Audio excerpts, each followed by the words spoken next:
Hello students, welcome to OLE. This is your biology class where we try and make biology interesting and understandable. So in the last segment we had discussed about sexual reproduction. हम already asexual को भी cover कर चुके हैं as well as हमने sexual reproduction की बात करी थी. To be more specific, हम लोगों ने बात करी थी about the male and the female reproductive system and the gametes. आज हम लोग बात करेंगे about the first process of sexual reproduction or the main process of sexual reproduction which is fertilization. So we will be talking about fertilization. ये कैसे होता है, right? And we will also be talking about the types of fertilization in organisms.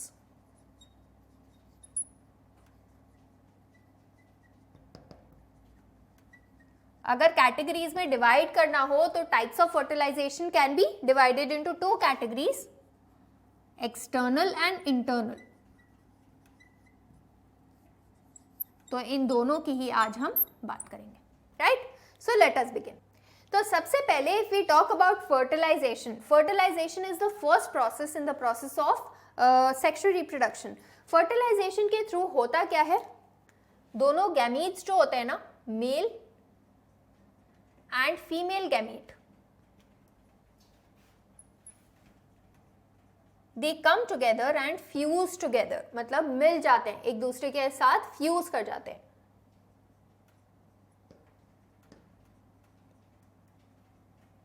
और जब ये एक दूसरे के साथ मिल जाते हैं, अब देखो हमने गैमीट्स की ऑलरेडी बात करी, हमने बात करी है कि कैसे sperm is the male gamete, है ना. एनिमल्स में generally sperm is the male gamete और ओवा और egg is the female gamete which is from the ovary of the female, है ना. तो ये जो दोनों गैमीट्स हैं इनके अंदर होते हैं न्यूक्लियस, है ना. तो देखो जो ओवा होता है उसका कुछ ऐसा स्ट्रक्चर होता है,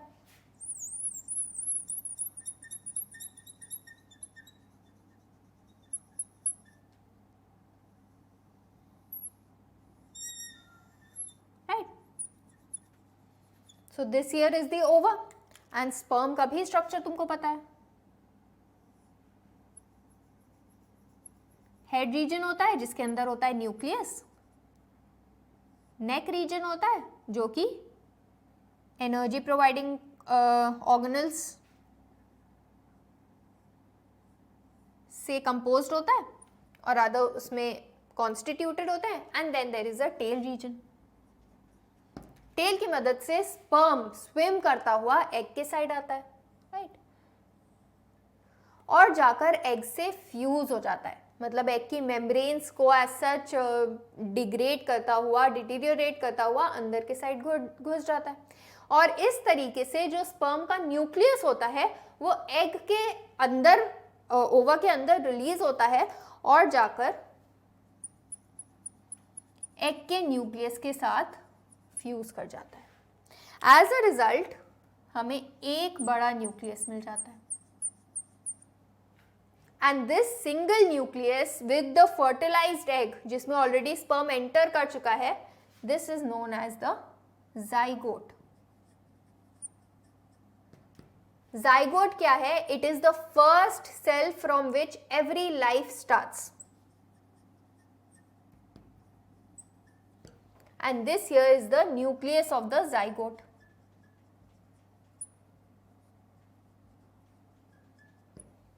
Right? So what happens? Sperm swim करता हुआ egg के साइड आता है, egg की membranes को as such तोड़ता हुआ, digest करता हुआ rather अंदर घुस जाता है. And generally ऐसा होता है कि एक ही sperm egg में घुस पाता है. मल्टीपल स्पर्म्स को प्रिवेंट किया जाता है to move into the egg and fertilise it, right. So one sperm generally moves into the egg and उसका जो न्यूक्लियस होता है वो यहाँ से निकल के, हेड रीजन से निकल के, it will go and fuse with the nucleus of the egg, है ना. जब ये फ्यूजन हो जाता है तो दोनों का न्यूक्लियस मिल जाते हैं. It forms the nucleus of the first cell and this first cell, the fertilised egg, is termed as the zygote. हर ऑर्गेनिज्म जो सेक्सुअल रिप्रोडक्शन से प्रोड्यूस हुआ है उसने अपनी लाइफ स्टार्ट की है with a single cell, the zygote. Be it you, be it your parents, be it your grandparents. हम लोग इतना बढ़ कैसे गए हैं? अल्टीमेटली तो हम लोगों ने लाइफ अपनी जाइगोट से ही स्टार्ट की थी. हुआ ये कि एक सेल डिवाइड करता गया, डिफरेंशिएट करता गया, स्पेशलाइज करता गया फंक्शंस में, टिश्यूज बना लिए, ऑर्गन्स बना लिए, सिस्टम्स बना लिए, एंड थ्रू दैट पूरा एक लिविंग ऑर्गेनिज्म बनाए. But ultimately you must remember कि हर लाइफ स्टार्ट होती है from a single cell which is known as the zygote. Right? So I hope you have understood about the general mechanism of fertilization. होता कैसे है, right?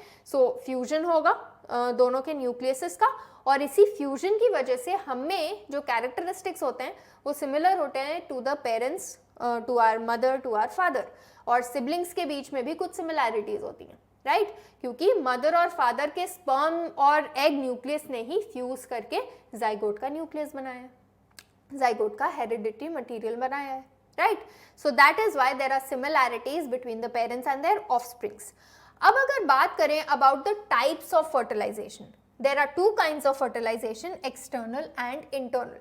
अब देखो नाम से ही तुम्हें यहाँ पर पता चल रहा होगा एक्सटर्नल फर्टिलाइजेशन का क्या मतलब है, जो बाहर होता हो. इंटरनल फर्टिलाइजेशन का क्या मतलब है, जो कि अंदर होता हो. अब ये बाहर और अंदर का क्या मतलब है?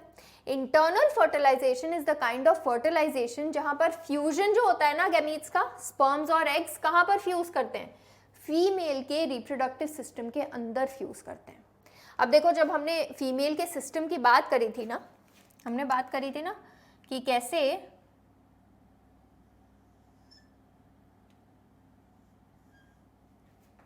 ओवरी प्रेजेंट होती है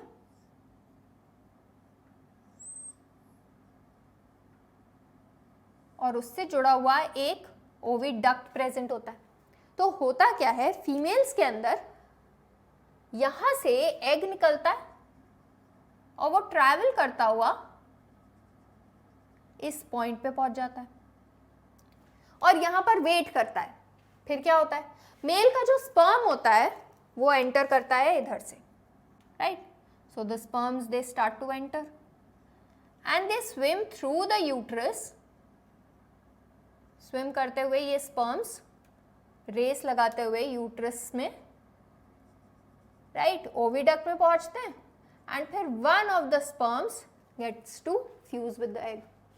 तो ये इंटरनल काइंड ऑफ फर्टिलाइजेशन है. क्यों? क्योंकि फीमेल की बॉडी के अंदर फर्टिलाइजेशन हो रहा है, फ्यूजन हो रहा है, राइट? और ये पाया कहाँ पे जाता है? ह्यूमंस में पाया जाता है. ह्यूमंस के अंदर भी यही होता है, राइट? फीमेल की बॉडी के अंदर स्पर्म्स फ्यूज होते हैं एग से, राइट? कैट्स में ऐसा होता है, डॉग्स में होता है, बर्ड्स में होता है, हेन्स में भी ऐसे ही होता है. Now you must be wondering, hens तो एग्स ले करती हैं, तो फर्टिलाइजेशन अंदर कैसे? देखो डेवलपमेंट बाहर हो रहा है, एग वो ले कर रही हैं, लेकिन फर्टिलाइजेशन, फ्यूजन ऑलरेडी हो चुका है. तो फ्यूजन बर्ड्स में भी इंटरनल होता है. So internal kind of fusion की अगर बात करें, it is found in man, cat, dog, cattle, cows वगैरह में, right? And also hen, birds. ठीक है ना? Next if we talk about the external kind of fertilisation. अब यहाँ पे तुम्हें साफ साफ समझ में भी आ गया होगा कि एक्सटर्नल फर्टिलाइजेशन में बाहर सराउंडिंग्स में फर्टिलाइजेशन का प्रोसेस होता है. कैन यू रिमेंबर कि as such external type of fertilisation के बारे में तुमने कहाँ पे सुना है या फिर कहाँ पे देखा है? अगर तुमने फाइंडिंग नीमो नाम की एक मूवी देखी है ना, एक फिश के बारे में थी, यू मस्ट बी रिमेंबरिंग कि वहाँ पर एक्सटर्नल फर्टिलाइजेशन होता है. फिशेस और फ्रॉग्स दोनों ही एक्सटर्नल फर्टिलाइजेशन करते हैं, राइट? तो होता क्या है, जो फीमेल्स होती है ना वो जिलेटिनस लेयर में एक जेली लाइक सब्सटेंस में अपने एग्स डिपॉजिट कर देती हैं, राइट? बाहर सराउंडिंग में, मतलब वाटर के अंदर, राइट? और फिर मेल्स आते हैं और वो उन्हीं एग्स के ऊपर स्विम करते हुए अपने सारे के सारे स्पर्म्स वहाँ पर डिपॉजिट कर देते हैं. अब स्पर्म्स उस वाटर में तैरते हुए जाते हैं, रीच करते हैं टुवर्ड्स द एग और रैंडमली एग्स के साथ फर्टिलाइज करने लगते हैं. And that is how fertilised eggs are formed. तो यहाँ पे एज सच एक्सटर्नल फर्टिलाइजेशन जो है, it is seen in frogs, it is seen in fishes, right? You must have seen also ponds में. इनफैक्ट अगर देखो ना तो ये बहुत कॉमन होता है, फ्रॉग्स और फिशेज अपने एग्स ले करे हुए होते हैं. तो होता क्या है, छोटे छोटे से एग्स होते हैं, right, like this, and eggs की मात्रा बहुत ज़्यादा होती है, काफ़ी ज़्यादा नंबर में ये वाले एग्स प्रोड्यूस होते हैं, राइट? एंड इनके अराउंड प्रेजेंट होती है एक जेली लाइक शीट, कवरिंग, ठीक है। अब ये जेली लाइक कवरिंग भी एज सच एग्स को यहीं वाटर में एक जगह पे लोकलाइज रखने में मदद करती हैं, थोड़ा बहुत प्रोटेक्शन प्रोवाइड करती हैं, राइट। लेकिन फिर भी ये एग्स काफ़ी ज़्यादा डेलिकेट होते हैं। डेलिकेट क्यों होते हैं? देखो, अगर पानी बहुत तेज़ी से बहेगा तो ये बह चलेंगे, है ना, या फिर कोई प्रीडेटर फिश होंगी, बड़ी फिशेस होंगी, तो वो आकर इन एग्स को खा सकती हैं। इसीलिए ये इतने ज़्यादा नंबर में प्रोड्यूस भी होते हैं। इनफैक्ट अभी हमने लास्ट टाइम बात भी करी थी कि फीमेल्स में क्या होता है, एक महीने में एक ही एग निकलता है। एक ओवरी से एक एग एक महीने में निकलेगा, दूसरी ओवरी से दूसरा एग एक महीने में निकलेगा। हेंस को भी एज सच देखो, एक दिन में वो रादर 28 घंटे के अराउंड में एक एग प्रोड्यूस करती हैं, है ना। तो ऐसा क्यों होता है कि इतने सारे एग्स कोई प्रोड्यूस कर रहा है और कोई सिर्फ एक एग प्रोड्यूस कर रहा है इतने टाइम में?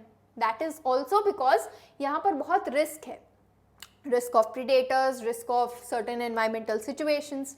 तो इसलिए एग्स ज़्यादा प्रोड्यूस करने होते हैं to increase the chances of fertilisation. अब देखो, फर्टिलाइजेशन हो भी जाता है, जाइगोट बन भी जाता है, तब भी डेवलपमेंट में भी बहुत ज़्यादा खतरा रहता है ना।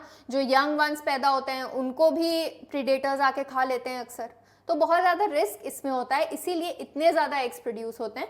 कंपैरेटिवली जाहिर सी बात है, अगर इंटरनल फीमेल की बॉडी के अंदर फर्टिलाइजेशन हो रहा होगा तो वो सेफ होगा ज़्यादा, है ना।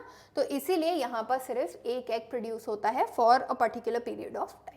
So I hope you have understood about external and internal fertilization clearly, right? इसमें कोई confusion नहीं है। In the next class we are going to go ahead and discuss also about the development, जो कि इसके बाद proceed करता है। Till then revise all this. Stay tuned. Thank you.